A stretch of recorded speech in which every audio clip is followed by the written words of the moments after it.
Bismillahirrahmanirrahim. Assalamualaikum warahmatullahi wabarakatuh. In the name of Allah, the compassionate, the merciful, praise be to Allah subhanahu wa ta'ala.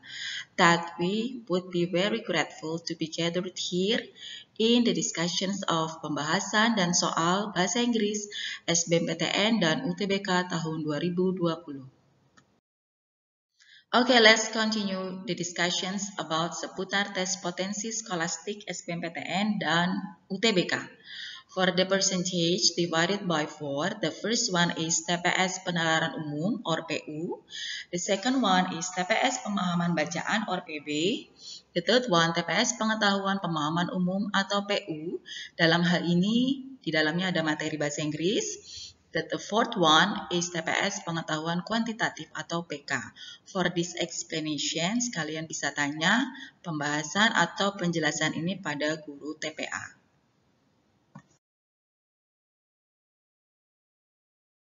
Oke, next about sebaran soal PPU bahasa Inggris. Apa saja sih indikator soal atau soal yang terdapat pada bahasa Inggris di SBMPTN atau UTBK? Subtestnya terdiri dari dua, bacaan 1 dan bacaan 2. Indikator yang pertama adalah main idea. Untuk frekuensi soal munculnya hanya satu soal. Lalu yang kedua adalah meaning atau arti. Frekuensi soalnya ada satu. Lalu purpose, tujuan. Frekuensi soalnya juga satu. Selanjutnya adalah writer's motive atau motivation. Penulis, frekuensi soalnya adalah satu. Lalu pada bacaan 2, indikator soalnya terdiri dari paragraf reference atau mengacu kepada kalimat apa atau kata apa. Frekuensi soalnya 1, conclusion adalah kesimpulan. Frekuensi soalnya juga 1, detail information, informasi yang lebih lengkap, detail. Juga frekuensi 1, dan the reader, the last one, frekuensi soal munculnya adalah 1.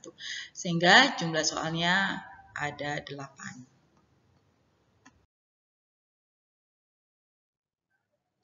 Okay, I will tell you 8 kinds of questions which is always appeared in SBMPTN and UTBK questions. Ya, terdapat 8 jenis pertanyaan yang sering muncul pada soal-soal SBMPTN dan UTBK. Question 1 is main idea. Main idea itu adalah topik or theme, tema. Question 2, meaning, arti, atau bisa juga dengan closest meaning or synonym. Question 3, purpose, tujuan, or purpose of the text. Question 4, motive or motivations of the writer. Motivasi si penulis kenapa dia membuat tulisan ini. Okay, next kinds of questions. Question 5, it's about reference. It talk about paragraph reference. Membicarakan tentang kata atau kalimat tersebut mengacu kepada apa. And then question 6, it's about conclusion atau kesimpulan. We have to conclude the passage. Question 7, it's about information. It talks about detailed informations. Ketika ada informasi, kalian harus melihat atau fokus kepada informasi yang lebih rinci atau lebih detail lagi. The last one, or question 8, it's about the reader. We have to know who is the reader of the text.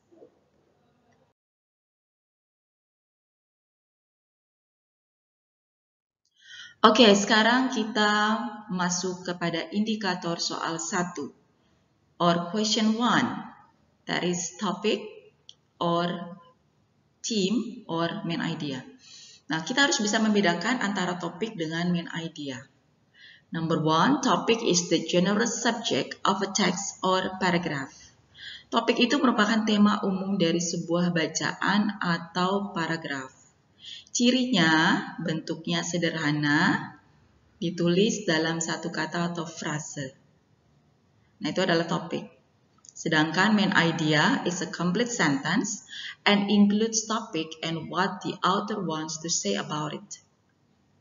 Main idea itu adalah kalimat yang sempurna yang memuat topik dan pokok bahasan yang akan disampaikan oleh penulis. Cirinya, pembahasan lebih spesifik dari topik, ditulis dalam bentuk kalimat klausa. Okay.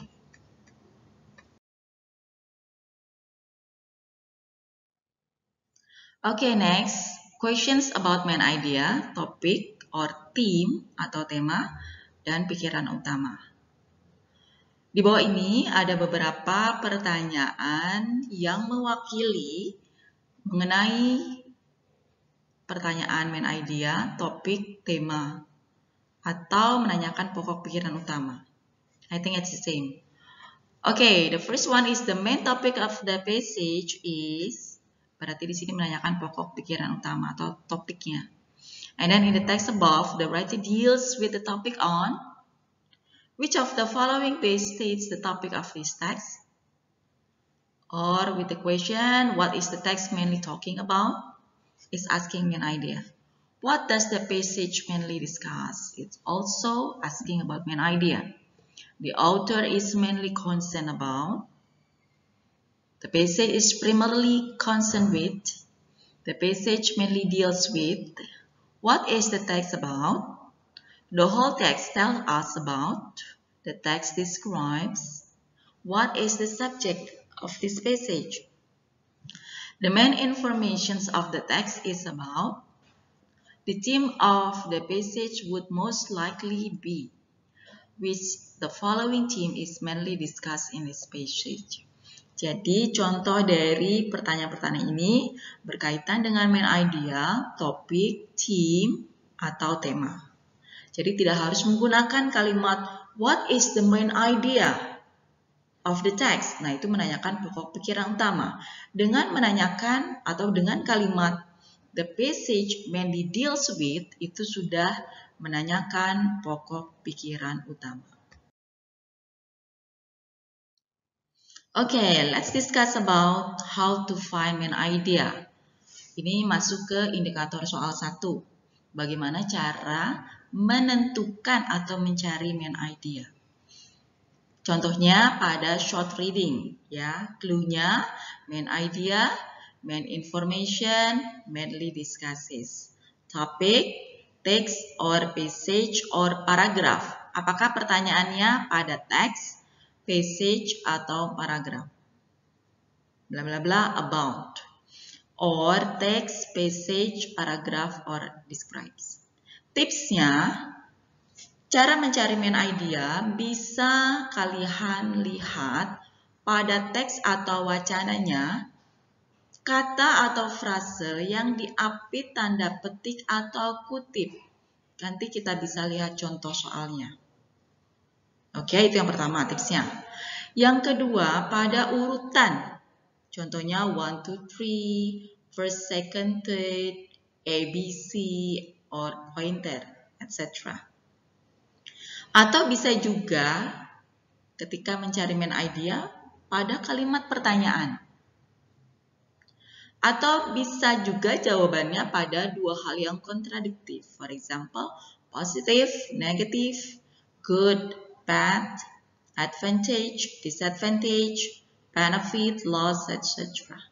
Atau bisa pada di kalimat pertama dan kalimat terakhir.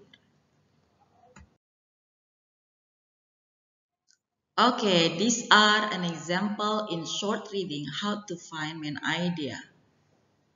The text is about a noise. What happened with the noise? The question is, the topic of the text is, so the question is asking about the topic of the text.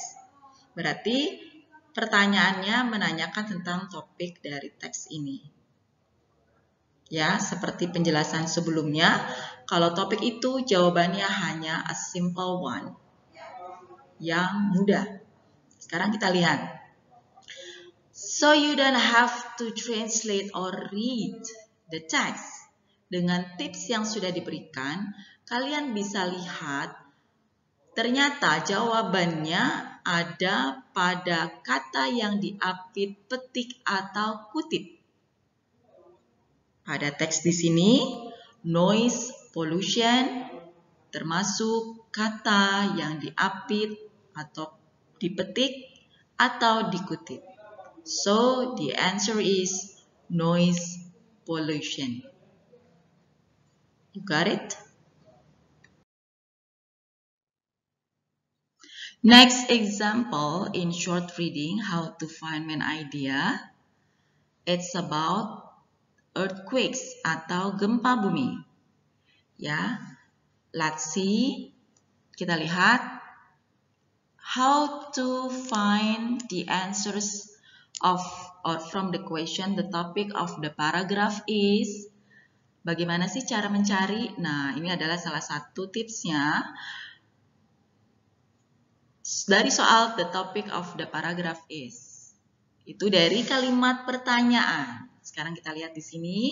Dalam teks earthquakes are one of the most deadly natural disasters. What causes them? Nah, tipsnya ada pada kalimat pertanyaan. Oh, so this is the correct answer. The topic of the paragraph is the causes of earthquakes.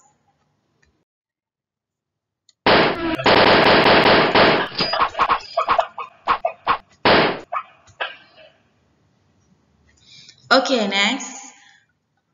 It's about stress. Teksnya ini tentang stress. Stress is an experience that put pressure or requirement on us. Nah, yang kalian harus lakukan adalah mencari jawaban dari pertanyaan the topic of the paragraph is. Sesuai dengan tips yang sudah pernah diberikan, jadi kalian bisa menganalisis kira-kira tips yang seperti apa yang bisa diaplikasikan pada wacana ini. Oh, karena di sini kita bisa lihat pada kalimat pertama dan kalimat terakhir. Oke, kalimat pertama di sini disebutkan stress. Lalu di kalimat terakhir disebutkan these people are often impatient, competitive, and aggressive, and are always short on time.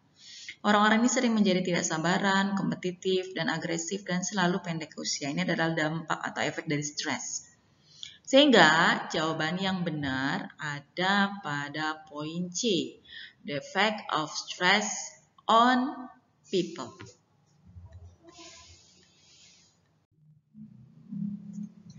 Next text. The question is, what is the main idea of the passage? Ya, like what I have mentioned before, kalau untuk topik hanya the simple answers. Kalau untuk main idea, jawabannya bisa kalimat yang lengkap, subject, predikat, object. Oke, di sini ada teks. It's about ecologist Dr. Barry Commoner says that ecology has not yet developed specific laws as has physics. It's about ecology, ya. Nah, you don't have to read the text. It will waste your time. Just follow the tips. Berarti ikuti saja tipsnya tentang how to find the correct answers, how to find the main idea of the passage. Kita lihat di sini pada teksnya terdapat urutan. The four generalizations are, number 1, everything is connected to everything. Number 2, everything must go somewhere. Number 3, nature knows best. Number 4, there is substance. So, the correct answer is point C.